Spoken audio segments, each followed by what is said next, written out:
Hola, les damos la bienvenida a una nueva tertulia de Cine Morados. Yo soy Morado Valdeiglesias y estoy aquí con una amante del tokusatsu como es Keru de Keru Dibujos. Hola, mucho gusto. Vamos a hablar de una serie que ha sido la primera serie de Kamen Rider de la era Reiwa. Kamen Rider desde el año 71 siempre se ha clasificado un poco según la era y esto ha hecho que después de la Showa, después de la Heisei, ahora la Reiwa quisieran empezar un nuevo ciclo mucho más moderno, una nueva era, vaya. Por eso dejaron toda la antigua perspectiva, la narrativa que tenían de los Riders, de esta extraña serie de ciencia ficción de gente que tiene poderes en el cinturón, y han querido ir por la calle de en medio y crear un nuevo mundo en el que esta temporada, la de Zero One, directamente existe en este Japón mágico unos robots, unos androides de inteligencia artificial llamados Humagears. La serie está a punto de acabar porque estamos grabando esto el 15 de agosto y la serie nueva, la siguiente temporada, Saber, empezará el día 6, o sea que le quedan nada, 2, 3 semanas, pero vamos a intentar darle una perspectiva, una retrospectiva a a este año de Zero One. ¿A ti te gusta en general? En general, no me gusta. Ah, o sea que yo voy a hacer el que representa a los seguidores de Zero One y tú a los haters. Sí. Si te digo la verdad, después de todo el estado de alarma por el COVID-19, yo perdí un poco el gusto por esta serie porque hicieron un hiato de unas cuantas semanas con rellenos. Y al volver me he dado cuenta de que, oye, que no es que estuviese tan mal, es que nos lo cortaron en el peor momento. El guionista jefe de esta serie es Yuya Takahashi. Dentro del tokusatsu se le conoce dentro de Kamen Rider por ser el guionista jefe de Ex-Aid. Ex-Aid era un Kamen Rider que se metía en el cinturón unos cartuchos de videojuegos y de ahí sacaba los poderes. Aquí, en vez de cartuchos, se mete casetes. Esto también está relacionado con el Kamen Rider que va a estrenarse el 6 de septiembre, que es Kamen Rider Saber, donde en vez de meterse cartuchos y en vez de meterse casetes, se mete libros. Que eso ya es lo más bruto del mundo. ¿Te imaginas a los niños metiéndose libros por debajo del cinturón? ¿Qué llevas ahí, niño? ¿Un libro? Ah, vale. Sí. Kamen Rider tiene esa peculiaridad de utilizar conceptos así bien absurdos y al final pues funcionan. ¿Te acuerdas del Kamen Rider de las frutas? ¡Orenji! Sí. Y de hecho a varias personas les llama bastante la atención, personas que no conocen de este mundo del tokusatsu. Siempre que les menciono Kamen Rider Game, que es el de las frutas, y les muestro los diseños, como que lo sienten interesante, ¿no? Para que veas. El protagonista se llama Haruto, Hiden Haruto. Es un personaje muy básico, es un personaje como para enganchar a los niños. Kamen Rider siempre ha sido una serie para todos los públicos, pero si convences a los niños ganas más dinero. Entonces Haruto es un chico que quiere hacer reír a la gente porque su padre nunca se reía con él. Su padre era un androide, un Humagear, y entonces nunca se reía y de ahí le viene el trauma y por eso quiere hacer reír a la gente. Y está todo el día contando chistes pésimos. Al principio es muy penoso, pero al final se le hace... Al final le quieres. Bueno, tú no. No, yo no. Como tú dices, es un personaje bien básico, pero a pesar de que la serie te vende que toda la trama gira alrededor de la empresa familiar que es Hidden. Pues sí, mucho misterio que no se comprende. Exacto. No sé si lo han dejado abierto a propósito, porque también puede ser, como tú dices, es un personaje, no sé, tal vez más para que un niño se proyecte en él, no sé. Claro, es que también piensa que los niños no tienen mucha historia, no tienen mucho trauma que desenvolver. Y luego está todo lo contrario, el personaje que es todo lo contrario, que es el personaje más polifacético, que es Fua. Fua luego se convertirá en Kamen Rider Vulcan. Empieza también como el personaje más vasto, más de un solo prisma, y poco a poco empiezas a conocerle y te das cuenta de que es el que lleva adelante la serie. En el fandom está el chiste que es el verdadero protagonista de Zero One.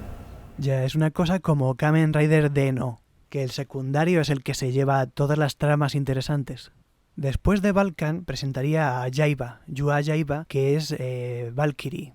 Cuando se presentó, toda la afición estaba muy emocionada porque por fin una Kamen Rider mujer y seguro que no se muere, porque en la era Heisei todas las Kamen Rider mujeres o se mueren o no eran canon o no importaban. Por lo menos a mí me impresionó mucho a partir del capítulo 3, que es cuando ya se transforma como personaje, como el misterio que tiene también, aunque a partir del segundo arco la dejan muy de lado. Sí, y las veces que ella pudo pelear fueron muy pocas. En el primer capítulo, donde ella tiene una predominancia, que es el número 3, cuando están en lo de el bar de sushi, Yaiba dice que le gustan mucho los Huma Gear, pero como herramientas. Y luego ella misma se va a tirar media serie diciendo, no soy una herramienta, yo no soy una herramienta. Sí. Hay mucha ironía por debajo. Estas series de Yuya Takahashi, además de entretenidas, si no buscas demasiado, tienen unos temas a largo plazo, que hasta que no termina la serie no te das cuenta de que él sabía a dónde quería ir, pero no voy a ver Zero One otra vez. Sí, no, ni yo. Ni yo. Estoy contando los días para que termine. Entre los personajes Huma Gear, que son estos androides de la empresa de Haruto, están unos que no son de la empresa de Haruto, que nadie sabe de dónde han salido, que son Horobi, que significa literalmente destrucción, aniquilación. Horobi es un Huma Gear con complejo de padre. Y además el Sud Actor es Seiji Takaiwa cuando se transforma, que era Mr. Kamen Rider la mayoría de los Kamen Riders de los últimos casi 20 años. Tiene una gran presencia cuando se transforma. Sí, por supuesto. Jin es el Huma Gear que acompaña a Horobi, que es tiene complejo de niño. Está la personalidad a medio escribir. Pero bueno, como Horobi tiene complejo de padre, pues eso le gusta. Esto se le fue de manos a Horobi con Ansatsu-chan. El señor asesino. Ajá. O asesinin. Asesino. Yo le llamo Dodo porque Ansatsu-chan no se puede traducir bien. Como en español no tenemos honoríficos. Para mí, Dodo es lo que se lleva Zero One. Si yo vuelvo a ver la serie, voy a verlo hasta Dodo y luego salto directamente al capítulo 30. La revelación de que Horobi era el papá de Jin fue bastante temprano en la serie. Y creo que eso ayudó a que tuvieran más acogida en cuanto al público. Más que los buenos. Uno podía navegar por los sitios de fanarts y encontraba muchos fanarts de Horobi, Jin, el señor asesino. Era más común ver fanarts de ellos que de Haruto y compañía. Ya, es que son los únicos que tienen un tipo de personalidad. Haruto está nada más como... es más Huma Gear que los Huma Gear. De hecho, incluso también tiene nombre de chiste. Todos los Huma Gear tienen nombre de chiste. El conductor del autobús, ¿cómo se llama? Buzz. El peluquero, ¿cómo se llama? Scissormans. Y Haruto se llama igual que una fórmula japonesa, que por eso hace el chiste de Haruto ya Naito. Es un juego de palabras. Por eso al inicio todos tenían la teoría de que era un Huma Gear. Lo que pasa es que hay una trama que van al hospital y le hacen un chequeo y ahí hay una placa de rayos X y se ve que tiene huesos de ser humano. Ahí ya desmintió toda la teoría. Sí. Pero bueno, la saga de Metsubo Jinrai trata más o menos, más que nada, en que los Metsubo Jinrai están, cada vez que aparece un Huma Gear simpático que tiene un empleo respetable, le meten una llave en el cinto y los convierten en un Magiar, en un magia, que es un animal monstruo robótico que está basado en animales extintos. Pero bueno, aquí viene la parte que puede ser más aburrida. La estructura sería: conocen a un cocinero de sushi, lo convierten en monstruo. Conocen a una guía del autobús, la convierten en monstruo. Conocen a un dibujante, lo convierten en monstruo. Conocen a un profesor de educación física, lo convierten en monstruo. Actriz de doblaje, monstruo.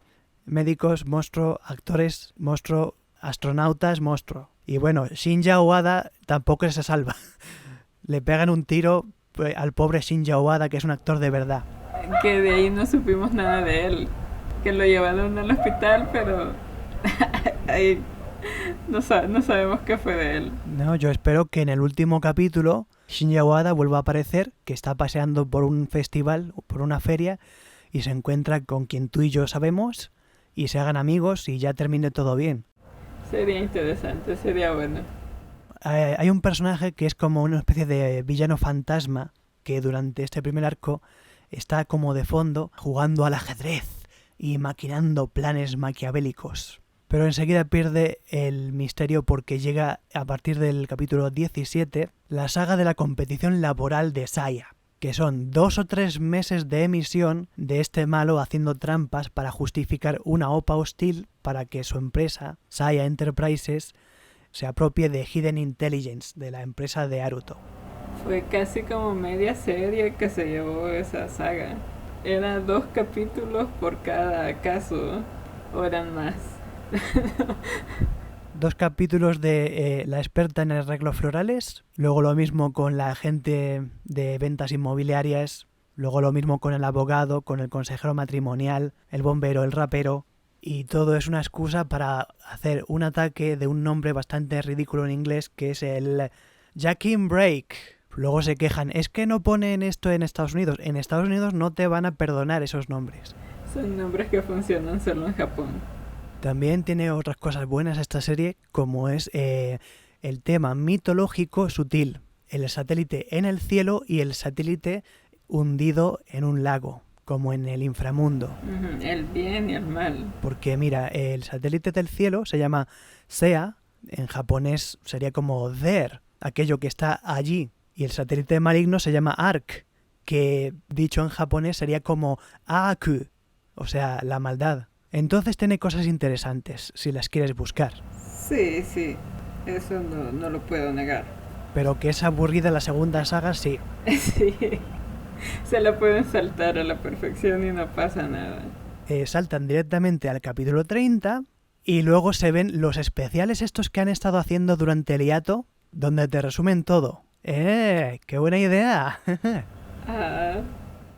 Y me encanta la parte de la saga, la tercera saga, no voy a decir cómo se llama, pero me encanta Naki, me encantan las interacciones entre los personajes. Lo malo es que dura poco, porque se interrumpió. Dura muy poco para mi gusto. Debería de haber sido toda la serie. Y ahora mismo estamos en la saga última, que tiene también sus cosas como, por ejemplo, el perrito, no vamos a decir más, el perrito... que, oye, que yo me lo creo. ¿Por qué? ¿Por qué? Porque, no sé, por lo menos así puedo tener más simpatía hacia el actor ese. El capítulo Avengers Endgame. Cierto. Con Isu, que nos hemos olvidado de Isu. Cierto, Isu. Como es la mejor. Es que Isu es la que carga la serie. Es la que lleva a Kukucho a Naruto, así, a caballito.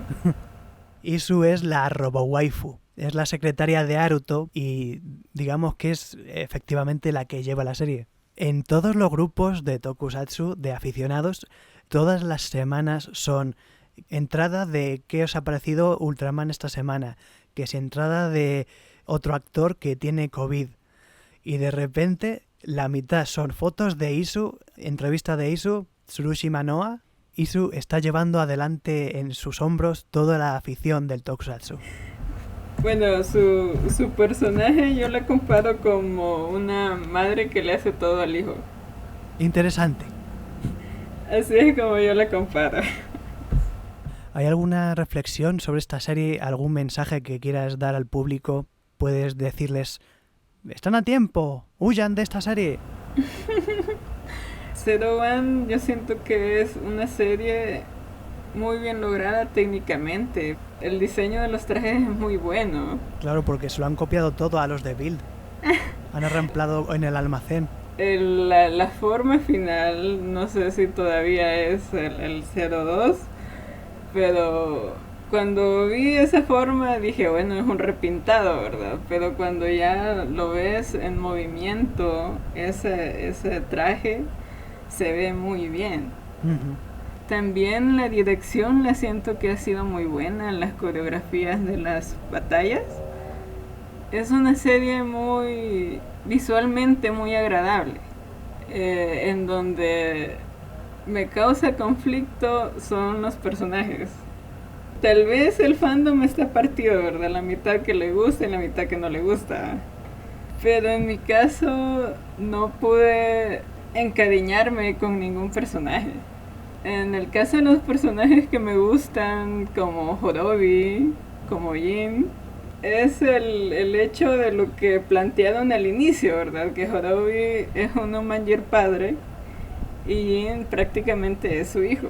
Eso te hace imaginarte varias situaciones que obviamente nunca van a ocurrir en la serie, pero se te hace divertido imaginarte situaciones con ellos como padre e hijo. Pero en sí los personajes no tienen mucha historia que contar. Ya, yo a veces he notado que tenían una historia y la mitad del capítulo era cómo justificar que tengamos una pelea aquí. Cosa comprensible en una serie de efectos especiales. Sí, y bueno, los pormenores de la producción uno como espectador no los puede saber, ¿verdad? Pero obviamente esto de la pandemia sí seguramente se los comió. Se los comió y lo que vemos ahorita del final es algo muy apresurado. No construyeron nada para llegar a estas situaciones. Y además, sobre todo porque estos capítulos de estas semanas los estoy notando demasiado buenos en cuestión de trama.